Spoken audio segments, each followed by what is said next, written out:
Michelle's play is called Lunch, and there's a cast that includes Dan, a diner patron, Stan, a diner patron, and Fran, a diner waitress. We are in a diner. Stan eats, reading a newspaper. Dan sits at the nearby table, his soup untouched. He watches Stan. He can bear it no longer. Excuse me? May I ask what you are eating? A side of bacon and a grapefruit half. Bacon? Yes. And grapefruit on the same plate? I guess it's an unusual combination. Dan pulls a packet of Alka-Seltzer from his pocket, drops a tablet into his water glass. My mother used to think I was adorable, that I'd ask for grapefruit with bacon with eggs. When she'd leave the kitchen, I'd scrape the eggs to the floor for the dog and sneak the bacon onto the plate with the grapefruit. It's what I really wanted, bacon and grapefruit together. What's that little red thing on the grapefruit? The cherry. Stan lifts the cherry by the stem. Dan gulps his Alka-Seltzer, puts down the glass, pause. You have to stop. Stop what? Stop what you've been doing. Eating my lunch? Bacon and grapefruit is not lunch. It's lunchtime. Yes. I suppose you're eating lunch? Tomato soup. I always assumed that the food a person eats at lunchtime is by definition lunch. I have to say, and I mean this lovingly, that what you are doing is redefining lunch. Stan, fix it. Stops in lunch. Lunch, a midday meal. There is more to lunch that could be grasped by your mobile phone. Lunch is a revered tradition, handed down through the centuries. Traditions evolve. Or so they teach in schools these days. Evolution is a theory, my friend. An institution as well engineered as lunch could only be part of a grand, intelligent design. A grand, intelligent design that includes tomato soup, but not bacon and grapefruit? Precisely. And I don't mean to pry, but I'm guessing you've never had tomato soup. I tried tomato soup once. It tasted like boiled Band-Aids. That must have been one unattractive soup. I gave it to my roommate, and he loved it. Eats tomato soup for lunch to this very day. You can't give up on tomato soup after a single bad experience. Every tomato soup is different. Some are creamy, some spicy, some chunky, some smooth. There's a perfect tomato soup out there for every man. Let me order you a bowl. No thanks. The soup I had years ago was fine. It wasn't the soup, it was me. No, you eat your tomato soup, and I eat my bacon and grapefruit. I can't. You can't. Because I'll know that you're over there, eating bacon and grapefruit together. What to do? Long pause. Stan pushes his plate away, calls for the waitress. Excuse me, hello? I'd like to order something else. Your bacon not crisp? Perfectly. Your grapefruit not juicy? No, scrumptious. Your cherry not? Stop! I'd like a bowl of the all brown.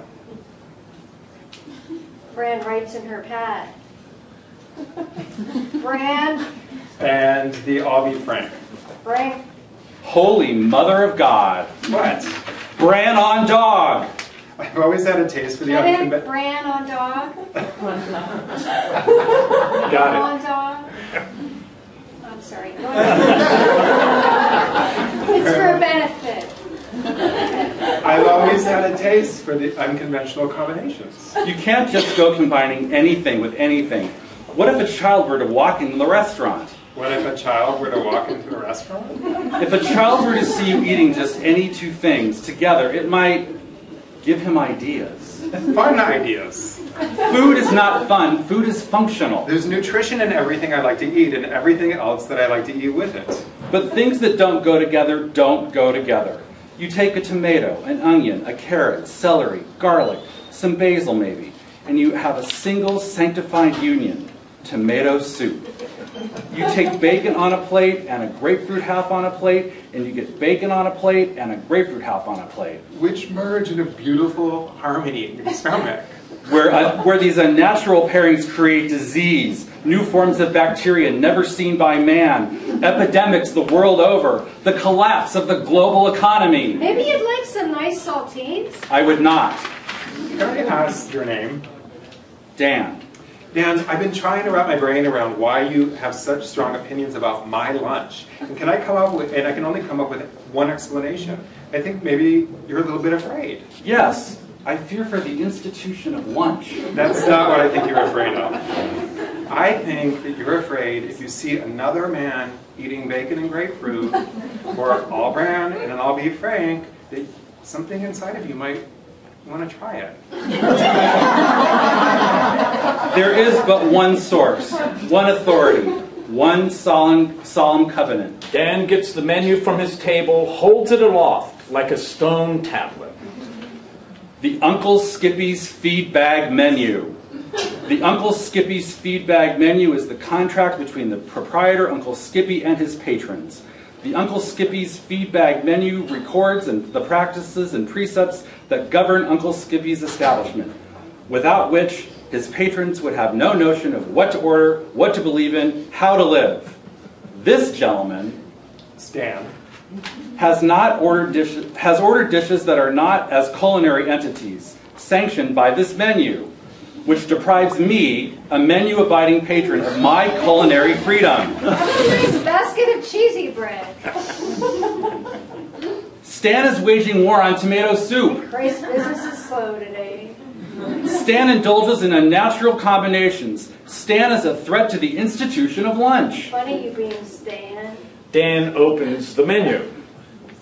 Uncle Skippy's French dip. Delicious fresh beef, thinly sliced and stacked tall on our French roll with au jus. Many discrete ingredients, one perfect union.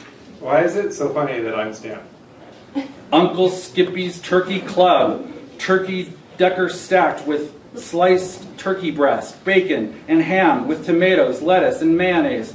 Many discrete ingredients, one perfect union. You're Stan, I'm Fran, he's Dan. Uncle Skippy's famous chili burger. We top our own Uncle Skippy's famous burger with a load of Uncle Skippy's own homemade recipe chili, grilled onions and cheddar cheese. You gotta be a big eater. All our names rhyme. No one in this restaurant is listening to me. All the years I've been coming here and I've never asked you your name. What's next? That's what I want to know. Stan, Fran, can either of you tell me what will come next? No one can tell you that, Dan. Dan picks up his bowl of soup, cups it in his hands. Cold. I have lost so much. I have lost so much already. Fran takes Dan's soup from him. She exits. Sound. A microwave runs, finishes. Ding! Fran returns with Dan's reheated soup. She sets it on the far table by the window. Come to me, Dan. Come to me. I'll give you the best seat in the house. I'll turn the chair to the window and it will be just you and your soup and the world outside. And outside the window there's a sidewalk, and on that sidewalk you'll see old men in baseball caps and young women with pizza boxes and children with shoes that make sparks as they step. You'll see people arguing about politics and people kissing as they walk and people texting their bosses to say they're stuck at the dentist's. You'll see soldiers in wheelchairs and dachshunds in sweaters and people in sunglasses praying for their mothers not to die. Dan, let me show you your seat. You'll eat your hot soup and you will have lost nothing. Fran turns the chair to face the window. Stan and Fran watch Dan. Dan goes to the table by the window, touches the back of the chair. He doesn't know what he'll do. Blackout.